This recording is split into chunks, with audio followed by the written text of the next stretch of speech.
اور تاریخیں متعین کر کے اس طرح کے کھانوں کا انتظام نہ کریں، اور کوئی اگر کرتا ہے تو آپ اس میں شرکت نہ کریں، وہ کھانا نہ کھائیں۔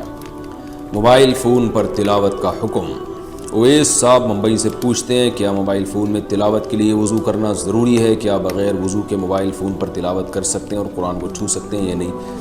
جی ہاں، موبائل فون پر قرآن کو چھو بھی سکتے ہیں، بغیر وضو کے تلاوت بھی کر سکتے ہیں۔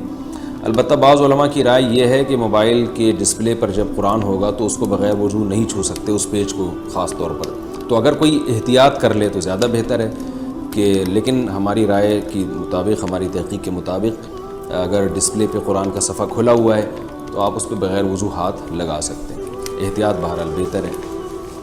ویسے بھی اس کو ڈسپلے پہ ہاتھ لگانے کی ضرورت پڑتی نہیں ہے، آپ موبائل کی اسکرین پہ قرآن کھول کے موبائل ہاتھ میں پکڑ کے اسکرین پہ ہاتھ ٹچ کیے بغیر بھی آپ اس کی تلاوت کر سکتے ہیں، لیکن بہرحال کوئی ٹچ کرنا چاہے ہاتھ تو ہماری رائے میں اس کے لیے گنجائش ہے۔